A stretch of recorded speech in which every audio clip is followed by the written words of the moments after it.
تیسرا مسئلہ مدرسوں کا مسئلہ ہے۔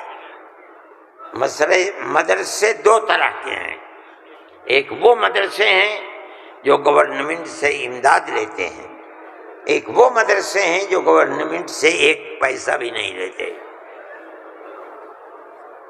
ہم پہلے سے کہتے تھے، لوگوں سے بلاتے تھے کہ پیسہ مت لو۔ یہ ہو نہیں سکتا کہ گورنمنٹ دے اور تم سے لینا، یہ نہیں ہو سکتا۔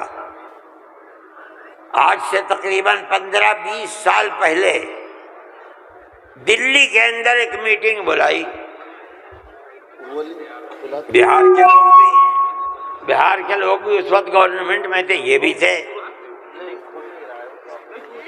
اور وہ یہ تھی کہ مدرسے والوں کو ہم پیسہ دیں گے۔ سب نے منع کر دیا کہ ہم نہیں جائیں گے۔ میں نے یہ سوچا کہ مجھے جانا چاہیے، چنانچہ میں چلا گیا وہاں۔ انہوں نے مجھے اسٹیج پر بلا لیا، اس کے اندر بڑے بڑے وزراء بیٹھے ہوئے تھے، ارجن سنگھ بھی تھے اور دوسرے لوگ تھے۔ وہاں تقریر کرنے والوں نے تقریر کی مدرسوں کے خلاف، میں خاموش بیٹھا رہا۔ اس کے بعد مجھ کو کہا کہ آپ بولیں۔ میں بولے، میں نے ان سے کہا کہ آپ نہیں جانتے کہ مدرسوں کا کردار کیا ہے۔ میں آپ کو بتاتا ہوں، جب 1857 کے اندر لوگوں کا قتل عام ہو گیا تو اب ملک کی آزادی کے لیے جہاد کرنے والے مجاہد ہی ختم ہو گئے۔ جن لوگوں نے جہاد کیا تھا وہ جیل میں پکڑے گئے۔ جب عام معافی کا اعلان ہوا تو علماء نکلے اور سر جوڑ کر بیٹھے۔ 57 میں جہاد ہوا تھا، ٹھیک 9 سال کے بعد 1866 میں دارالعلوم کی بنیاد رکھی۔ کیوں؟ اب مجاہد زندہ نہیں رہے، دارالعلوم میں جنگ آزادی کے لیے مجاہدین کی فیکٹری بنانی تھی، وہ ہے دارالعلوم دیوبند۔ مدارس اسلامیہ زندہ باد، جمعیت علماء ہند زندہ باد، نعرہ تکبیر، اللہ اکبر، مدارس اسلامیہ۔ اللہ اکبر۔ اس فیکٹری سے بڑے بڑے ہزاروں مدرسے بن گئے۔ جہاں دنیا میں جائیے، نیو یارک میں چلے جائیے، واشنگٹن میں چلے جائیے، لندن میں چلے جائیے، ساؤتھ افریقہ میں چلے جائیے، اور ایشیا کے اندر تو جس ملک میں قدم رکھو یہیں کے فارغ ہیں یا یہاں کے فارغ ہونے والے کے شاگرد ہیں جنہوں نے مدرسے بنا رکھے ہیں۔ یہ مدرسے در حقیقت ملک کی آزادی کی ضمانت ہیں۔ ملک کے اندر حضرت شیخ الہند یہیں کے پیدا ہوئے جنہوں نے 4 سال مالٹا میں جیل کاٹی۔ مولانا مدنی یہیں سے پیدا ہوئے ہیں جنہوں نے 9 سال انگریز کی جیل کاٹی ہے۔ اور میں نے کہا میں کتنوں کا نام لوں آپ کے سامنے۔ یہ مدرسوں کی زندگی ہے اور یہ تاریخ ہے۔ آپ اس تاریخ کو بجھانا چاہتے ہیں، کہتے ہیں بالکل نہیں، انہوں نے کہا کہ ہم نہیں بجھانا۔ میں نے کہا کہ یہ ہو نہیں سکتا کہ آپ پیسہ دیں انہیں اور پھر ان کے نظام تعلیم اور نصاب تعلیم میں دخل نہ دیں۔ آواز آئی ہم وعدہ کرتے ہیں کہ نہیں دیں گے۔ میں نے کہا اچھا، میں آپ کو جھوٹا نہیں کہتا ہوں، مجھے یہ بتائیے کہ ابھی الیکشن میں 3 سال باقی ہیں، کیا آپ یہ ضمانت دے سکتے ہیں کہ 3 سال کے بعد جو الیکشن ہوگا اس الیکشن کے نتیجے میں کامیاب ہو کر آپ ہی اقتدار کی کرسی پر بیٹھیں گے؟ کہنے لگے نہیں دے سکتے۔ میں نے کہا تو آپ تو 3 سال کی ضمانت نہیں دیتے، اور میرے دل میں یہ ارمان ہے کہ اگر قیامت تک میں زندہ رہوں گا تو مدرسوں کو لے کے چلوں گا۔ میرا آپ سے کیسے ہو جائے گا؟ میری آپ سے اس میں مصالحت نہیں ہو سکتی۔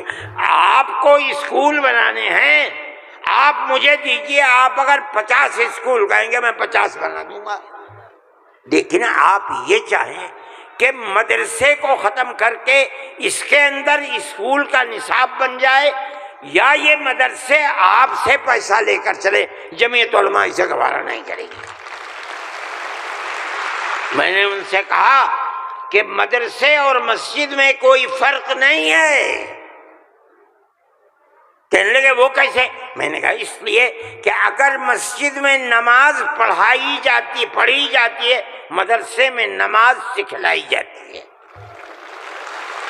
اگر مسجد میں نماز کے اندر قرآن پڑھا جاتا ہے، مدرسے کے اندر قرآن پڑھنا سکھلایا جاتا ہے۔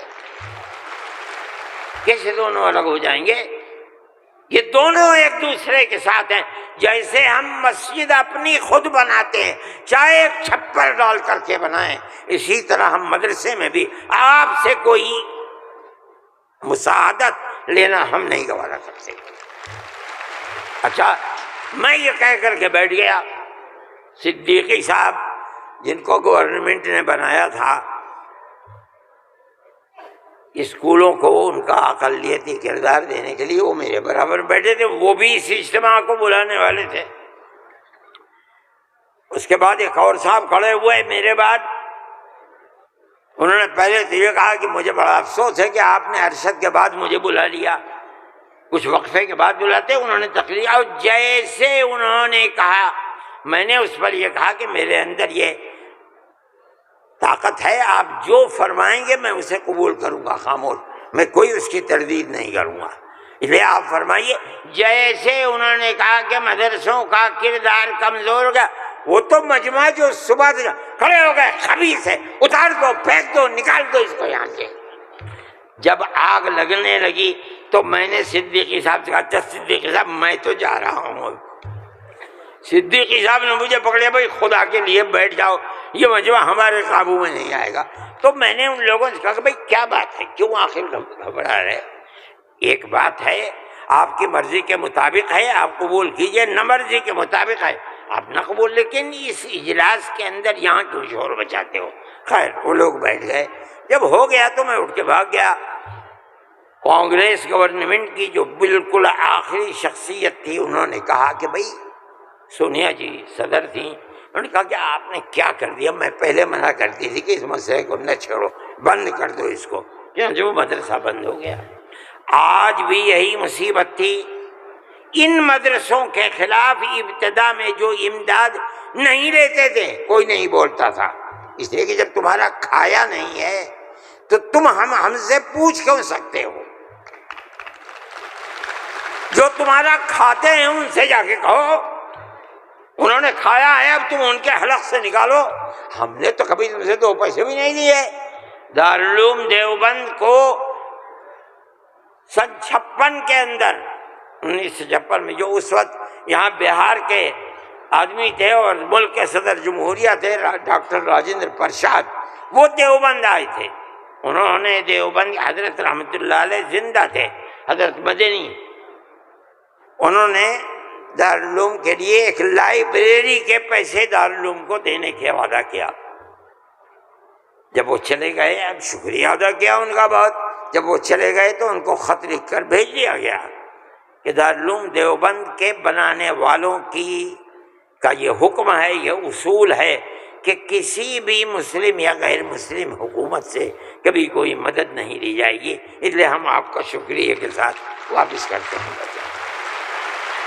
آج تک حکومتوں پر حکومتیں بدل گئیں، انگریز گورنمنٹ، پھر اس کے بعد ہندوستان کی، مگر اس کے اندر کوئی فرق نہیں پڑا ہے۔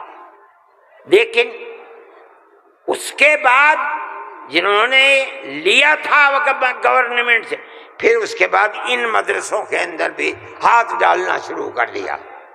جمعیت علماء اس سلسلے کے اندر کورٹ میں گئی، اگرچہ ان مدارس کے سلسلے میں کوئی فیصلہ ابھی تک نہیں آیا، لیکن ہم یہ سمجھتے ہیں کہ قانونی اور دستوری اعتبار سے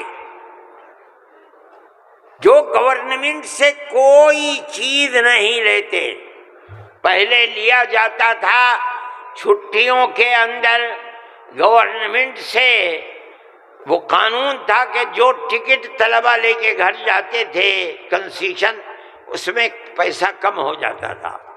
جب گورنمنٹ کی نظریں بدلنی شروع ہوئی، دارالعلوم نے بند کر دیا، اس کو ہم نہیں لیتے۔ یہ بات ہم نے کہی، یہ اللہ کا بڑا احسان ہے کہ جو تبصرہ آیا، ابھی تک فیصلہ نہیں آیا، وہ تبصرہ بھی حق کے اندر ہے۔ انشاءاللہ جب گورنمنٹ سے کوئی تعلق ہی نہیں ہے اور دستور کی دفعات 25 اور 26 اقلیت کو یہ حق دیتی ہے کہ وہ اپنے اداروں کو قائم کر لے، کوئی رکاوٹ نہیں ہے، تو ہمارے مذہبی اداروں کے اوپر کیسے رکاوٹ ہو سکتی ہے؟ دستور کی یہ دفعات ہمارے لیے چین و سکون اور عزت و آبرو کے ساتھ ملک میں رہنے کا ہمیں حق دیتی ہے۔ ہم یہ سمجھتے ہیں کہ مستقبل کے اندر بھی انشاءاللہ ہم اپنے ان پروگراموں کے اندر کامیاب رہیں گے۔